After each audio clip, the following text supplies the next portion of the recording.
Rema hari ini, Efesus 3 ayat 20. Bagi Dialah yang dapat melakukan jauh lebih banyak daripada yang kita doakan atau pikirkan, seperti yang ternyata dari kuasa yang bekerja di dalam kita.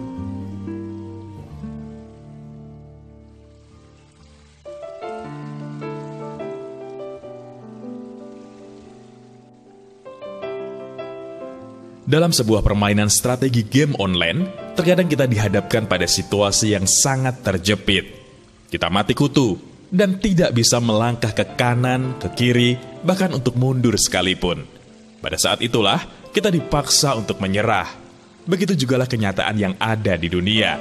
Besarnya persoalan serta tantangan yang ada dalam hidup kita seolah-olah membuat kita merasa mati kutu. Kita tidak tahu lagi apa yang harus kita perbuat, sampai akhirnya banyak di antara kita yang putus asa, lalu menyerah. Namun bersyukur kita memiliki Roh Kudus. Roh Kudus adalah Roh Allah yang tidak terbatas, dan berita baiknya, Dia tinggal dalam hidup kita. Dengan berdiamnya Roh Kudus dalam hidup kita, maka kita bukan lagi orang-orang yang terbatas. Sebab Roh Kudus memiliki kuasa, kasih, dan cara yang tidak terbatas untuk dikerjakannya dalam hidup kita. Ketika Roh Kudus berkarya dalam hidup kita, Dia akan memberikan hikmat, sehingga kita bisa memiliki ide serta kreativitas yang belum pernah terfikirkan oleh orang lain. Ketika kita izinkan Roh Kudus bekerja, kita akan dimampukan mengasihi orang yang berbuat jahat kepada kita sekalipun. Bahkan ketika kita terus membiarkan Roh Kudus mengambil alih hidup kita, kuasanya akan mengalir melalui hidup kita, sehingga kita bisa dipakai Tuhan untuk melakukan tanda ajaib serta mujizat dalam kehidupan orang lain maupun hidup kita sendiri. Saat itulah, terobosan demi terobosan dahsyat akan kita alami dalam hidup kita. Ketidakterbatasan seperti apakah yang sudah Roh Kudus kerjakan atas hidup Anda di awal tahun 2021 ini?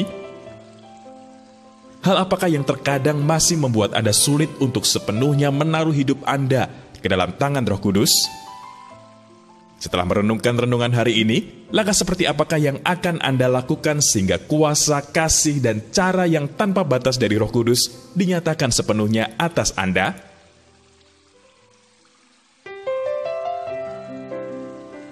Bapa, terima kasih untuk renungan firman-Mu hari ini. Terima kasih untuk kuasa, kasih, dan cara-Mu yang tanpa batas yang telah Engkau kerjakan dalam hidup kami. Ambil alih hidup kami sepenuhnya, ya Roh Kudus, sehingga kuasa-Mu dinyatakan sempurna atas kami.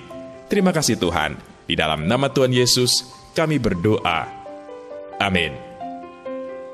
Roh Kudus memiliki kuasa, kasih, dan cara yang tidak terbatas untuk dikerjakannya dalam hidup kita.